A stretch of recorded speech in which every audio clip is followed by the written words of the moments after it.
Hello, everybody, and welcome back to the Izzy channel. Good morning, good evening, good afternoon, wherever you may be. Thank you for tuning in again to a live stream where we'll be having a Yankees update on what's going on. The Marcus Stroman signing, Yankees offering Blake Snell a contract, and we'll discuss a little bit more about what's going on around the MLB today, Saturday, January 13th. Thanks for coming back to the channel. Please like and subscribe. Comment. Feel free to interact as we discuss this Yankees update for today. So let's just get right into it. Yankees have signed Marcus Stroman to a 2-year deal, $37 million. So basically $18.5 million per year. Now, this may come to a shock to a lot of Yankee fans, as this is a player that's never spoke highly about the Yankees. And obviously now we know that he secretly had a passion for the Yankees. That's why he was always talking bad about them. But we'll get into that. We're going to get into the Yankees offering Blake Snell a contract. And we'll discuss a couple of other signings around the league, a couple of ex-Yankees players signing with the Mets. And what else can the Yankees do to try and make the team better before they start spring training. So first, we'll get right into it. So Marcus Stroman of the Cubs, All-Star last year, signing a 2-year deal with the Yankees, coming a bit of a surprise after the Yankees didn't land Yamamoto. So wonder how everybody feels about this, and I'll provide my feelings on this signing. So the way I look at this signing is Luis Severino was basically the Yankees' 4th starter last year. Okay. Frankie Montas was supposed to be the Yankees' 5th starter last year. Frankie Montas just signed a 1-year deal with the Cincinnati Reds for $16 million. Luis Severino signed a 1-year deal with the Mets. Do I think Marcus Stroman is a better pitcher than Luis Severino and Frankie Montas? Yes, I do. So if the Yankees have brought in Marcus Stroman to either be the 4 or the 5 in the rotation, I think this is good pitching depth that they've signed here. To get a 1-year deal, Frankie Montas, the Yankees were actively trying to look into bringing Frankie Montas back. I was hearing around $10 to $12 million, and Cincinnati offering him $16 million. That's why I chose to sign him. I thought that was completely way too high for a pitcher that basically pitched only a couple of innings for the Yankees and got hurt. No real track record, no real pitching quality to speak of, pitching with the Oakland Athletics. Luis Severino, he was our 4th starter. He could not stay healthy for the Yankees. It was a big miss for the Yankees not trading him once upon a time, say like 6 years ago, when they had many offers for him, because it turns out that he basically was a bust because he never did anything for us or lead us into a good playoff charge or even get us to the World Series. So a once hyped prospect on the Yankee side didn't come to fruition, and now signs with our crosstown rivals, the New York Mets. Okay, so there's a lot of Yankee fans out there that are not happy with the Stroman signing. I know it was being discussed on Yes as well. Michael Kay wasn't really too happy with it as well. And my take on it is, if the Yankees have brought him in to be the 4 or 5, preferably the 5, I think this is a good signing, because think about it. Frankie Montas just signed a 1-year deal for $16 million. Marcus Stroman was a all-star pitcher last year, even though he tailed off to the second half of the year. He still made the all-star team, had a decent year for the Cubs. He's basically had a better career than Severino or Frankie Montas. So if we're bringing him in to replace those two guys, it's an upgrade. It deepens the pitching staff and brings in a guy who can pitch more innings and stay on the field probably better than Frankie Montas or Luis Severino. So in that sense, it's a good signing. There's a lot of issues with how much he's been on the social media, on his social media accounts in the past, targeting the Yankees, saying really bad things about the Yankees. And he's gone after Brian Cashman a lot. So obviously there was a little love-hate relationship there. And, when you when you hate something, you talk. When you really secretly love something, but it doesn't love you back, you secretly talk trash about it. So it could seem that Stroman was doing a little bit of this. Obviously, he pitched with the Mets, so he wants to be in New York. He's of Puerto Rican descent, I believe, on his mother's side. He chose to pitch for Puerto Rico at the World Baseball Classic. So technically, he is made for New York, and I could see him doing well here. Since signing with the Yankees, 2 years, $37 million, so basically 18.5 per year, which in this pitching economy, pitching market, is a rebate is a discount, as we saw with the Frankie Montas signing for $16 million. It's only basically $2.5 million more for a pitcher that made the All-Star game last year and has a better track record. And he wants to be here. On social media, he's been posting how much he's happy to be here. His beef with Cashman is gone. So he's happy to be here. And when the player's genuinely excited to be here, I think it's a good fit. So, and then I think it's an upgrade, again, on Severino and Frankie Montas and what we have potentially there. Clark Schmidt is probably going to battle out for the 5th spot, maybe, unless we trade him. So it just adds more pitching depth. And Marcus Stroman is a sinker ball pitcher.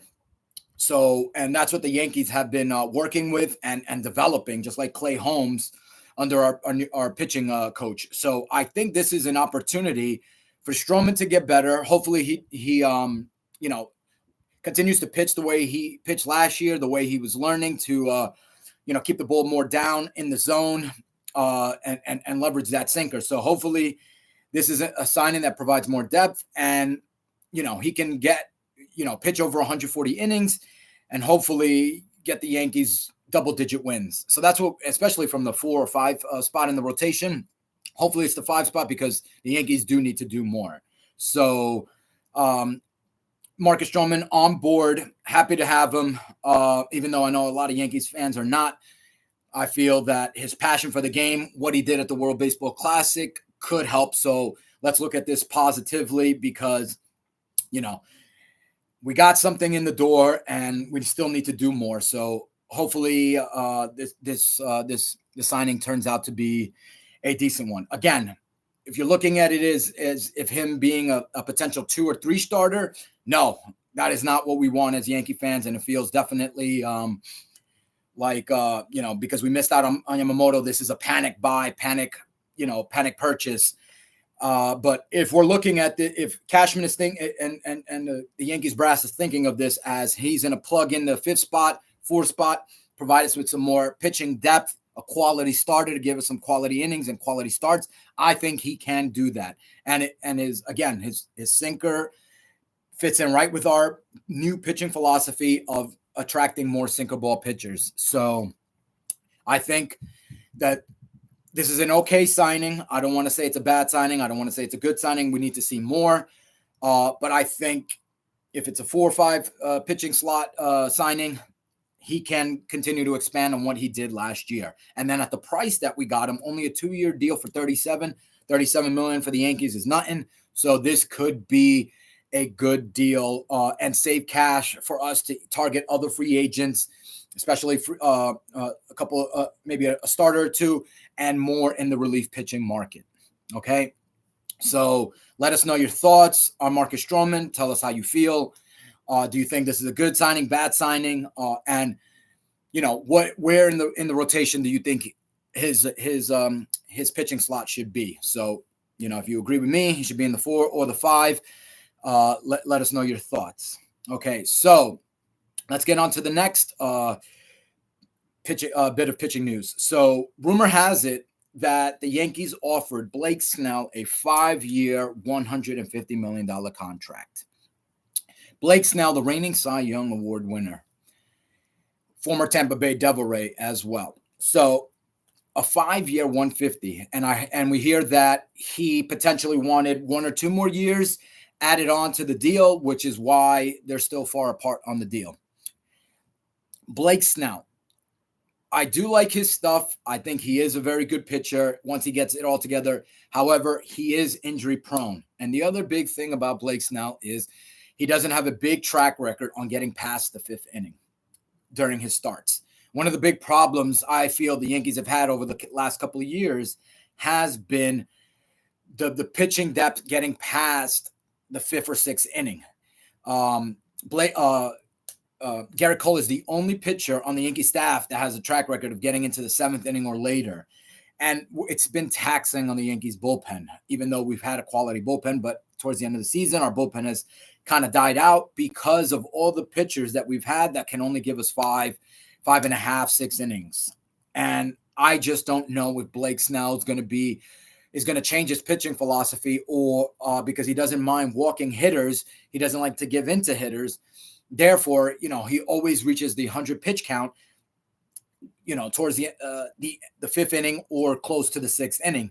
And I think the Yankees need more pitchers that can get later into games, because we already have Carlos Rodon, injury-prone pitcher that probably is going to only average 5 to 6 innings. Nestor Cortez, another coming off an injury last year, probably only going to give us 5 to 6 innings per start. Clark Schmidt, a young guy, third time around through the lineup, he was getting shellacked. So I still only see him as a 5 to 6 inning pitcher. Marcus Stroman doesn't have the big track record again of getting that deep into games, even though he has a little bit more of a track record to get deeper into games like the sixth, maybe even the seventh, because he is a sinker ball pitcher. So that's why, it could be a good fit. But Blake Snell, 5 years, 150. If you want us to go up for more, no, I don't think that would be a good deal, because, again, of the limitations that he can provide by not getting deeper into games. And then there's many games where he doesn't have control, and if he doesn't have control, he walks a ton of hitters, they get on base, and he has the propensity to give up a long ball. So, he's going to have a bunch of those really good games and a bunch of those really bad games, and then those in-between games where he's only going to get the 5 innings. So will he be able to provide the pitching depth that the Yankees need? I doubt it. However, if the Yankees don't want to give up or don't have more assets and we only have money, and he's willing to come down and stay at the 150 range, then so be it. Let's bring him on board. But I think that there's other avenues that the Yankees can go down instead of the Blake Snell. We don't really know what the Blake Snell market is right now. We know that the Giants are the San Francisco Giants are probably one of the major players interested in him with money to spend, and they need to attract, high quality talent. And, rumor has it that Blake Snell wants to be out on the West Coast. And he's a notorious Dodger killer, which is why he could, good fit for San Francisco, but also for the Yankees, because most likely if the Yankees do get to the World Series, the Dodgers are the favorite to be in the World Series. So if he can beat the Dodgers on a regular basis, why not bring him on board? But I just don't know if he's the answer. So again, let us know your thoughts, what you think about the Yankees' offer to Blake Snell. Rumor has it 5 years, 150. But him wanting more years and more money on the contract. What do you guys think? Do you think would you guys be fine at 5 year, 150? Should the Yankees increase the offer? I definitely don't think they should increase the offer. I'm surprised they even offered a 5-year deal. This is a pitcher who's around 30 years old already, even though he still has a good arm with not too many shoulder or elbow issues. But again, he does get these lingering injuries throughout the year, inflammation, things like that, do make him go on the DL a couple times a year. So again, it's not a pitcher that's going to get us 200 innings a year. He's not going to pitch deep into games. So I just don't know if that's the fit I want. And there's other players out there that I think the Yankees should go after. And let's discuss some of these possibilities and different options for what the Yankees need to do. So as I mentioned, if we brought in Stroman to be the 4 or 5, okay, let's work with that. However, there needs to be more work done. Carlos Rodon, I do not think can be the Yankees' number 2 starter. I don't want him to be the number 2 starter. I'm fine plugging him in at the 3. Nestor Cortez, 4 or 5. Clark Schmidt, pitching depth or trade piece. So what can we do to improve the rotation a little bit more? So the couple of players out there that I prefer the Yankees to try to go after, number 1, Shane Bieber. Shane Bieber won a Cy Young Award under Matt Blake, our pitching coach. to be reunited with him, I think could ignite Shane Bieber and potentially get him back to Cy Young form. He's been dealing with a couple of lingering injuries over the last couple of years, so that's, made his stuff tail off. Can he have a bounce back year? Yes, I do. So in order to get Bieber, the Yankees have to trade for him. We've already completed one trade with Cleveland, sending Estevan Florial, an outfielder that the Yankees probably were going to designate for assignment. So, they shipped him off to Cleveland to get some pitching depth, since we gave up a lot of our young pitching depth in the Juan Soto deal. So that was partly to replenish some of that, grab a pitcher from Cleveland. There seems to be a good rapport with Cashman and the general manager for Cleveland. So that's why I think a deal could be struck for Shane Bieber. I think getting him back with Blake could kind of turn his career around, and I still think there's talent there, and the price tag for Bieber is not going to throw the Yankees over into the luxury tax threshold. Shane Bieber's, I think, going to be making around $12 million this coming year in 2024. So that fits, and I think we would have him for one more year before free agency.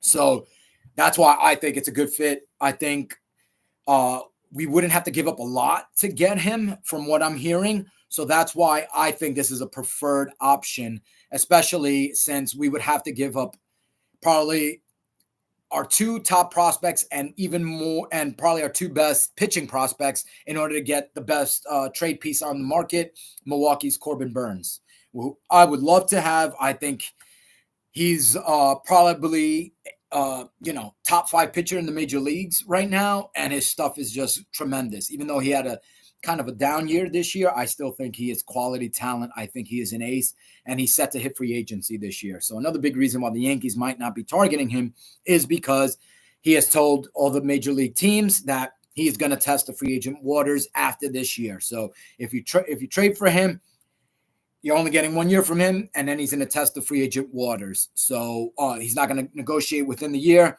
and that's something that the Yankees probably don't like, and a lot of the major league teams don't like. So it seems that he's probably going to stay in Milwaukee because nobody's going to pay an arm and a leg to get a guy for 1 year that's going to test the free agent landscape right after the season. So, and nor do I, after trading a lot of our quality farm system talent to get Juan Soto, I don't know if the Yankees are in position to trade even more of that talent away and get Corbin Burns. And then, so potentially targeting Shane Bieber is an option where we don't have to give up too much depth. And in particular, we wouldn't have to give up a lot of our pitching depth. I think we could give away positional players, which we do have a lot of depth in, that probably will have a hard track to make the team. So therefore, why not? Let's use that to get pitching, because pitching is what we need. And the Yankees are still do not have a rotation, in my opinion, to come out of the AL, out of the American League, or even win the World Series. So the Yankees still need to do work. I don't know if Blake Snell's the answer. I would like to see what we could do to get Shane Bieber, reunite him with Matt Blake. It's not gonna cost us financially too much, and I don't think it would cost us too much in terms of prospect. So that's one of the targets that I hope the Yankees go after in the pitching market. This next pitcher that I am hoping the Yankees target is a very controversial one. Okay. This pitcher, got in big time trouble for his, extracurricular activities with the ladies. You guessed it. It is Trevor Bauer. So Trevor Bauer recently pitched in the Japan League because after being let go from the Dodgers, no major league team could touch him while, the civil lawsuit was going on with him in the trial. We won't get into any of that stuff. We don't want to get canceled. We don't want to get in trouble. We don't want to, go on a timeout or anything. So we'll leave that be. But he had some legal issues, some very bad stuff. But he's been very vocal in recent interviews and articles that, he's a changed man. He's learned from his lessons. He's definitely doing everything different. And not only on his personal life, he says he wants to do things differently in the game as well. So this is a guy that's always kind of throwing temper tantrums on the mound. He notoriously gave up a home run and then got the ball back from the umpire and threw it over the center field wall. I believe it was in Toronto. That was pretty funny. And I have always enjoyed guys that have that passion, that anger when they play. He's right up the Paul O'Neill type alley in terms of the players that you really beat themselves up, really get angry with themselves when they perform poorly. And I've always liked players like that. So I've always been a fan of Bauer until this little, mishap in his personal life happened. And when he was a free agent pitcher before signing with the Dodgers, I was really hoping that the Yankees would go out and sign him. So now he's back from Japanese baseball and he's a free agent. Okay. I don't know what type of market there is out there for him. I've heard rumors that, major league teams have talked to him or were at maybe one of his press conferences or have spoken to his agent. And I think the Yankees were one of them willing to listen. New York City is a city of second chances. Our New Yorkers heavily believe, we do. There's a lot of bad stuff, but, people can turn it around and change. And there's no better opportunity for people to turn careers around or turn over a new leaf in life than New York City. So Bauer is an interesting option. I do not think it would cost a high-end contract to get him either. He's still young enough with good stuff. He was an all-star, I believe. I'm pretty sure in the Japanese Baseball League this past season. I think he had like 13 wins, like a 13-5 record or something like that. So he was still pitching at an elite level, and that was after having some time off. So to sign him, get him into spring training, and get a full spring training under his belt, I think he could come into the season and hit the ground running. His arm is probably a little fresher, not having pitched as many innings over the past couple of seasons because of the suspension and his time in Japan. So he could have a fresh arm. He's never been that big of an injury-prone player. So this is a guy that you could pencil in on a cheap contract because he's trying to get back into baseball. So I don't believe he would potentially be somebody that would command a lengthy contract at over a 20 or even over a $15 million annual base. So I think it's somebody that the Yankees could get on a flyer, 1-year deal with an option maybe, especially him wanting a chance. And I'm pretty sure if the Yankees offered him a contract, he would say yes at most prices. So I think that this could be an option because, again, I think he's better than Severino. I think he's better than Frankie Montas. He might be better than Stroman. So I would probably rate him a little bit higher than Stroman. So I wouldn't mind having and giving a chance to Trevor Bauer and seeing what we can do. So let us know your thoughts about that. I know, he is a taboo type player, with what's going on, but let us know your thoughts and feeling on him. And would you want him on the Yankees? Would you want to give him a second chance? I think we can give him a second chance. I think he could turn it around. I think he could give us some good pitching depth. I think he could revert back to an all-star caliber form. And why not take a flyer on him, especially because if we're not going to make these trades and give up our farm system to get some of these, like a Dylan Cease or a Corbin Burns, why not take a chance on Trevor Bauer, especially,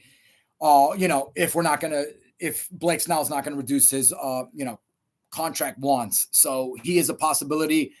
And he's somebody that, we could still go get a Shane Bieber with Stroman, and then Bauer be the third piece to just add the depth. The Yankees need depth because, again, I don't believe Carlos Rodon will pitch a full year. I don't believe Nestor Cortez will pitch a full year. I don't believe Marcus Stroman will pitch a full year. The only one you can really count on is Garrett Cole. And, God forbid, knock on wood, something, Garrett Cole, something happens, we need more pitching depth. And a lot of the pitching, like our Michael King traded to San Diego Padres for Juan Soto. More our youngster pitching depth traded to San Diego.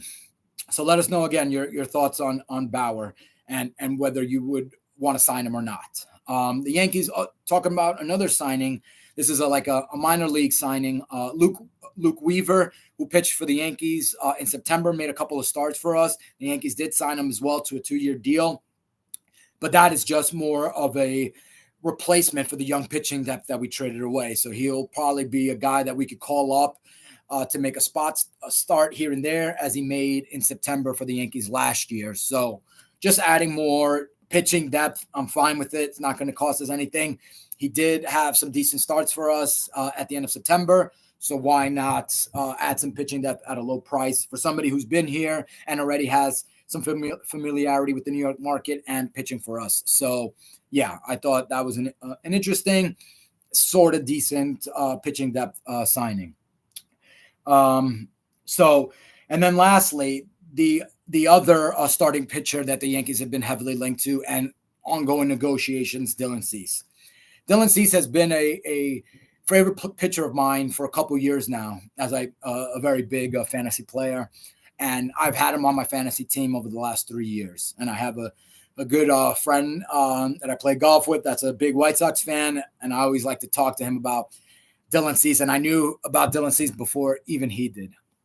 This is a fireballer with great stuff, even though last year he kind of took a little backward step with his numbers. But again, that was pitching in Chicago where the team deteriorated. The culture wasn't good.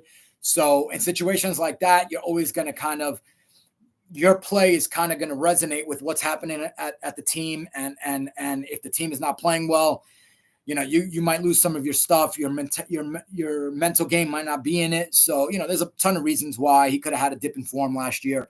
But I do believe this is a high-end starter. And if the Yankees could get him, I see him fitting in our number 2 slot right away, right behind Garrett Cole. So I do want, the Yankees are actively negotiating with the White Sox still. I think they're this is what the Yankees do and Cashman does. They get into talks with teams.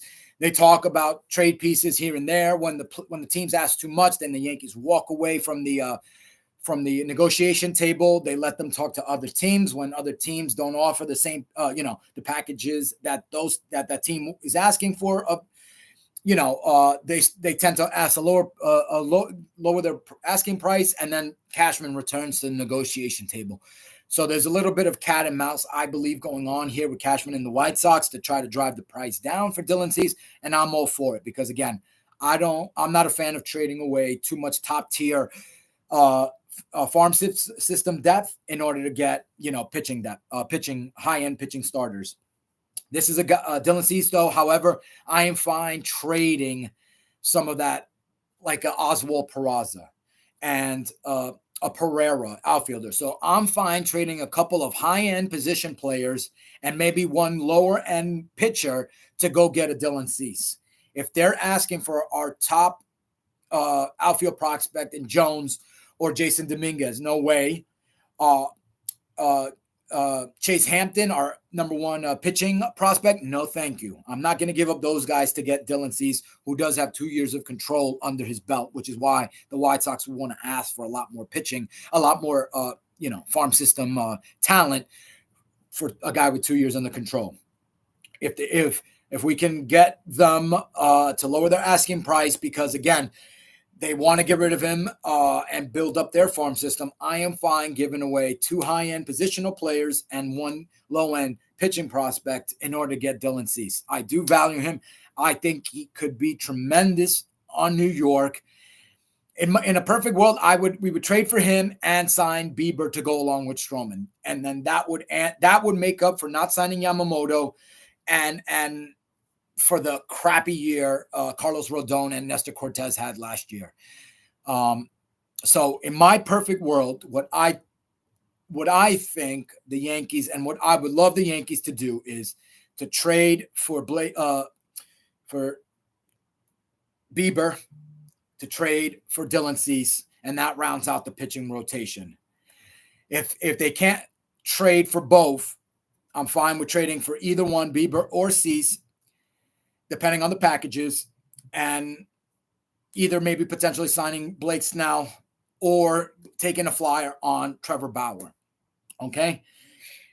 Now, if the Yankees do get Bieber and take a flyer on Bauer, the work is not done there because the Yankees still need to add to the bullpen. So, one big bullpen piece that came off the market yesterday was Jordan Hicks signing a 4-year, $44 million deal with the San Francisco Giants. This was a guy that the Yankees had been in talks with their agent, have been in negotiation, and appeared to be very interested in him as he's a fireball that throws over 100 miles an hour. He's got a great arm, did pretty well for the Blue Jays after being traded from St. Louis last year, and a lot of teams were in on him. And he got the lengthier deal from the Giants. The Yankees probably offered him a shorter length deal, and he wanted, more years, more money. So that update is that he signed yesterday, 4 years, $44 million with the San Francisco Giants. So where do the Yankees turn to now in the relief pitching market? So obviously the biggest name out there still is Josh Hader. The Yankees have been heavily linked with Josh Hader, but so many teams are. What would it take to sign Hader? Reports out there say that Hader's looking for $100 million contract. To sign a relief pitcher for that much money, it's very scary. And I probably wouldn't, especially because even though Josh Hader had a tremendous year last year, the year before that when he was traded to San Diego, he had one of the crappiest second halves I've seen a front-end relief pitcher ever have. So to give that much money away, I don't know if it makes sense to sign him. I'm more interested in maybe like a 3-year, $75 million deal than a 4-year, $100 million deal for Hader. So, but he is somebody that definitely I would love to have on the Yankees. That lefty fireballer gives us something different. Maybe a replacement to Wandy Peralta, an upgrade on him as well. So, and the Yankees need to fix up this bullpen. I would like to move Clay Holmes out of the closer role. Adding Hader would do that to allow Holmes to be in like the 8th inning role, and we have more depth in a relief pitching staff.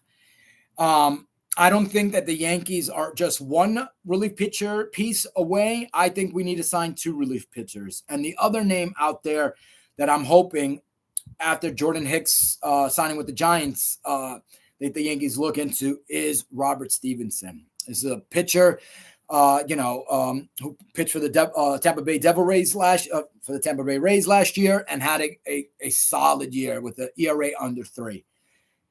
Before the Rays, he was on Pittsburgh and Cincinnati, where he didn't have too many good years. But I think he's always flirted around the as a starting pitcher, relief pitcher. So he's never had a set role as a relief pitcher. And last year was his main. Was his maybe first or second year as a full-time relief pitcher, and it turned out fantastic. I don't think this guy would cost that much, and I think he would provide quality depth in our relief pitching staff, and it takes away one of the quality relief pitchers of the Rays. So that's why I think it would be a good signing. Signing Hader and Stevenson with Bieber and Bauer, I think would complete the pitching rotation and make the Yankees World Series contenders again. So those are a couple of different options in the relief pitching market now that Jordan Hicks has signed with the San Francisco Giants. So let us know what you guys think about potentially going after Josh Hader, what you guys think about Robert Stevenson, and what do you guys think of my overall plan for the Yankees? Definitely not happy if we stand pat with just Stroman and maybe signing a relief pitcher here and there. No, there needs to be more done. Again, I think we need to still add 2 more starters and 2 more relievers, especially because we traded away Michael King and how injury-prone our starting pitching staff is. So, again, my main fixes for the Yankees, 2 starters, a combination of either Snell, Bauer, Dylan Cease, or Bieber. Grab 2 of those 4 and see what we could do. My preferred 2, obviously, being Bieber and Cease, but I don't think we could trade for both of them. So I'd be fine with either Cease and Bauer, Cease and Snell, or Bieber and Bauer, Bieber and Snell. So let us know what you guys think about those options, and what do you guys think of my overall plan to fix the Yankees pitching staff. And the last piece of rumors to get into for the Yankees today is some rumors about the Miami Marlins potentially willing to listen to offers to Luis Arias.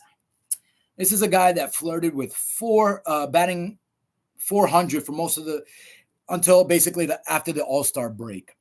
One of the things that has been the biggest problem for the Yankees over the last, say, 7 years is all the hitters on the Yankees that do not bat over 250. It is kind of disgusting to me to have so many players in your lineup that cannot hit over 250. So for all you mad geniuses out there, that is basically getting one hit out of every 4 at-bats you get. Okay?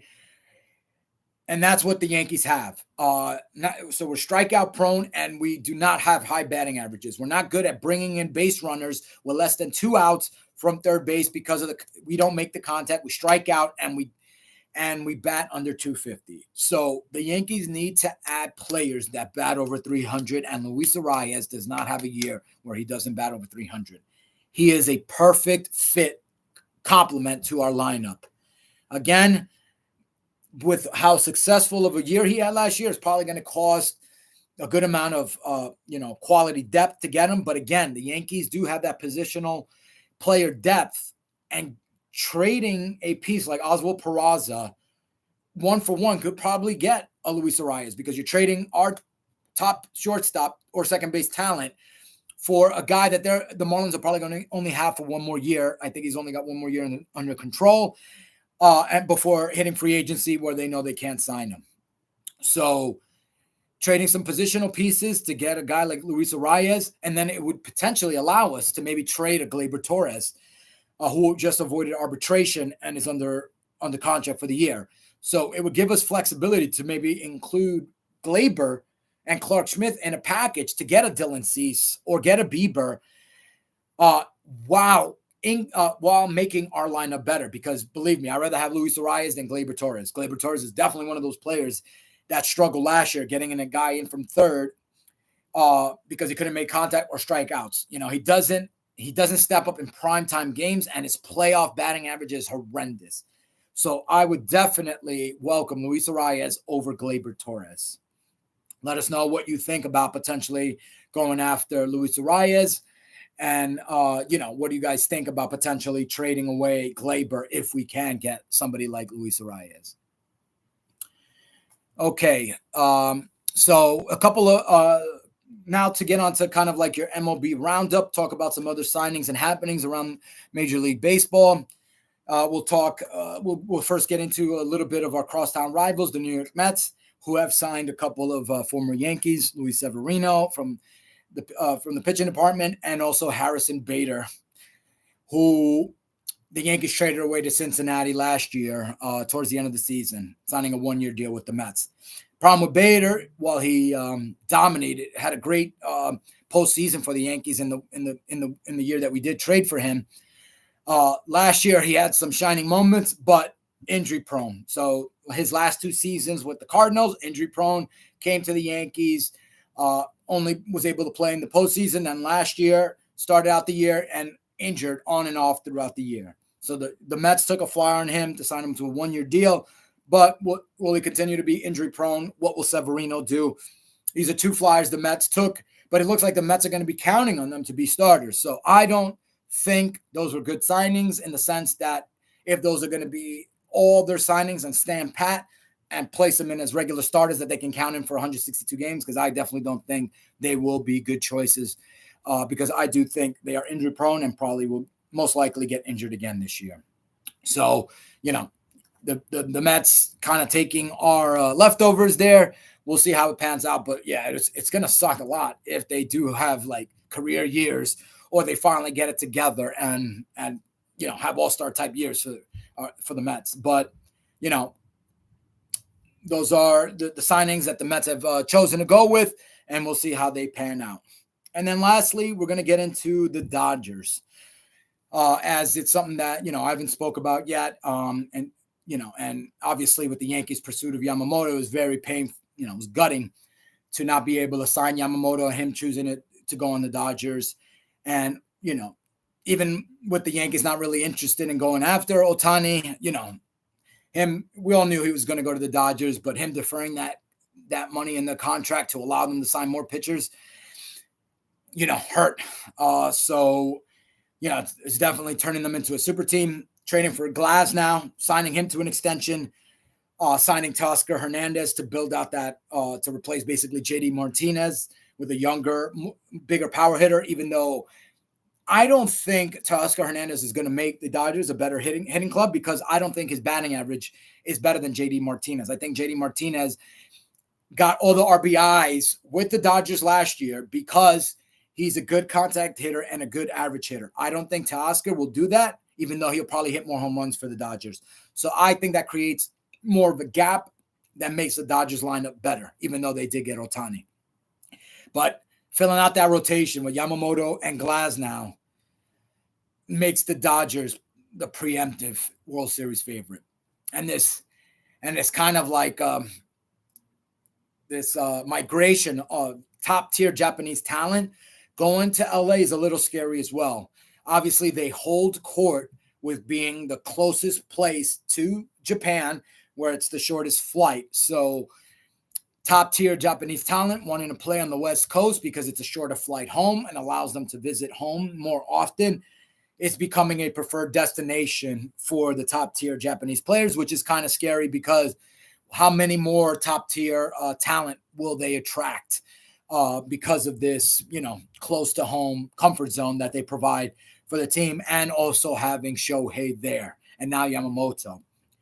So, yeah, and everybody's saying that they're becoming the new evil empire.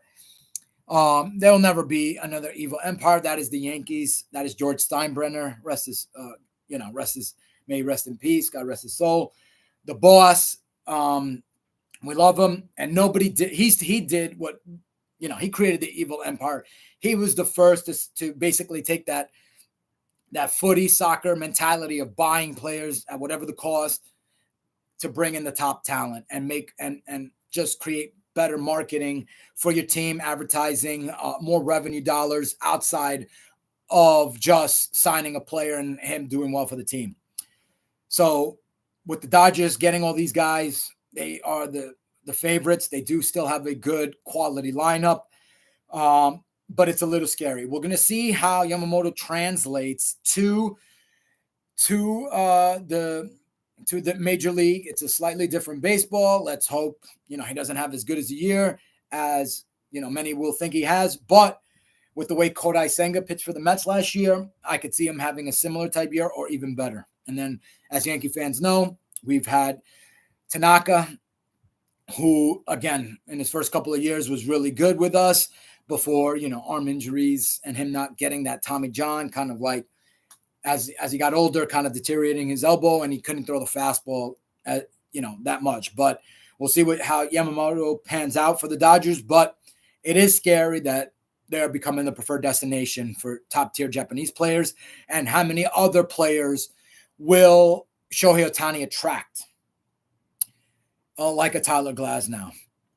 With this becoming a preferred player for the Japanese top tier players, I actually think this might shy away the top MLB talent from signing with the Dodgers.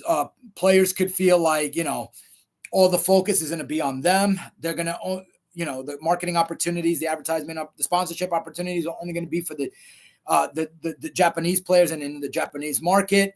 Or they might not like, a player like of Ohtani's level deferring that type of money because, it could be asked of more MLB players to take a contract like that. So I'm wondering if this will shy away players from going to the Dodgers because they don't like what's going on, or they just don't want to deal with that, with the huge influx of Japanese media and worldwide media that's going to come with having the top tier Japanese players over there. So we'll see what that does in terms of them trying to get more talent, but they're still active in the free agent market, and they're continuing to sign and try to increase their talent level because of the deferred contract by Shohei, even though Yamamoto's contract didn't get deferred like that.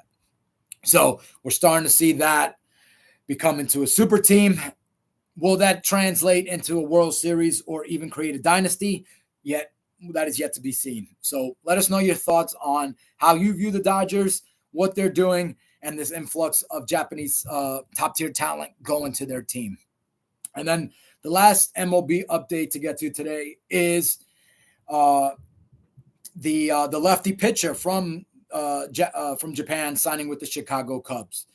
This is an interesting signing because, many believed he was going to go to the Red Sox. I believe, I don't want to butcher his name, Shinagawa, something like that. But, this was an interesting piece that the Yankees were also rumored to get. But because him being a lefty and the Yankees already having two lefties in the rotation, to add a third as an unknown is a little bit too big of a question mark for the Yankees. That's why they probably rather go after somebody like Blake Snell, somebody a more known entity, than to add another lefty piece without really knowing what he's going to bring to the table. But him signing with the Cubs, probably a good fit, a good culture fit in Chicago. I actually like the signing for Chicago because he could turn out to be a good pitcher for what the value is that they got. So, that seems to be a good fit. What else? It's a replacement because they lost Stroman coming to the Yankees. So we'll see what happens there. Let us know your thoughts on that. If the Yankees possibly missed out on that, on signing a good Japanese pitcher. But yeah, that'll be the MLB roundup and your latest Yankee update here on the Izzy channel. Thank you very much for tuning in. Again, please like and subscribe. Provide some comments, feedback. Let us know how you're liking the channel, liking the content. Let us know what you would like to hear about more. And again, thank you for tuning in to this live stream. Enjoy your day, and God bless to you, everybody.